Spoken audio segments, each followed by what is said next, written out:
I am interested in the NDC's military style operation that thrown Bagbin. But in that also, I want to look at how a judge was promised the Speaker of Parliament, because that's actually about the book. You start with that.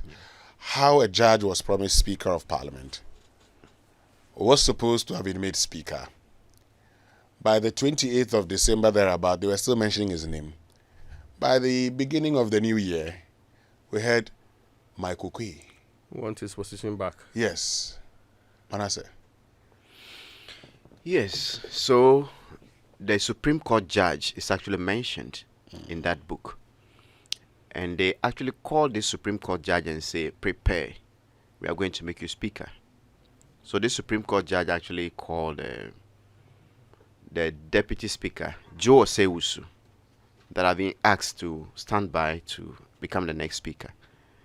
So they said I should call you for you to guide me. So that was happening. But this Supreme Court judge said, if you want me to resign, then send an official letter so that I resign. The presidency didn't send a letter. The next time the Supreme Court judge hears on the radio, someone else, that's Michael Kwe, is asked to go for this position. And a source very close to Akufo-Addo says one of his biggest regrets in politics. He regrets appointing Martin Amidu, and Gabi confirmed that. But he also regrets not presenting the Supreme Court judge as the speaker. And then to placate this Supreme Court judge who had already missed out on being the Chief Justice, we are told he goes to appoint a protege of the Supreme Court judge to The Supreme Court. to the High Court. And people say, no, this person is a politician. Why do you do that? In less than 2 years, this person goes to the Supreme Court. Yeah, because By the day they were swearing this judge in at the High Court, Akufo-Addo and this Supreme Court judge had a very interesting conversation at the Jubilee House, and it is captured in the book.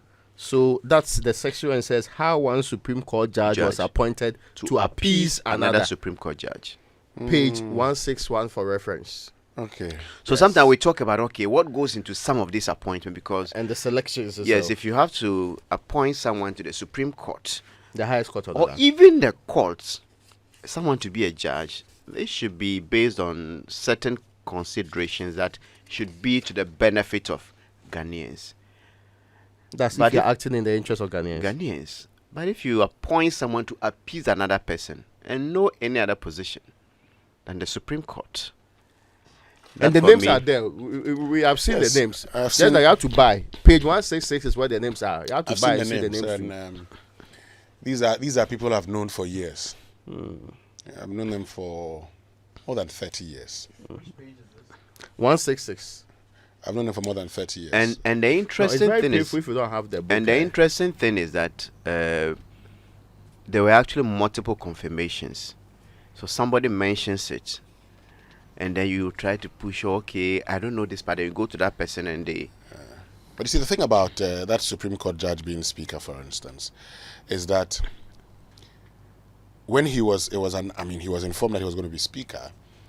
And he's from the Volta region. There are certain people within the, even the NDC caucus, who had, told him, we'll vote for you.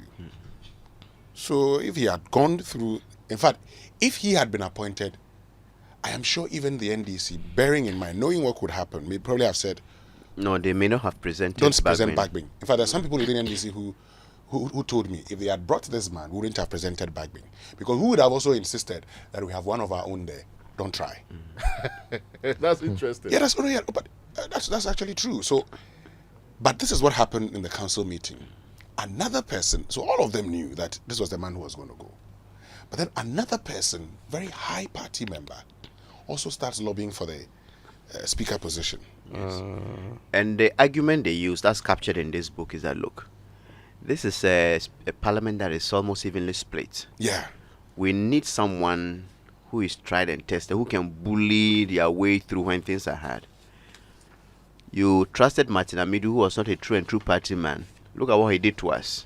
So if you give it to this man, and he becomes a moderate or somebody who wants to play fair, the fear was we are likely to have the issues. fear was that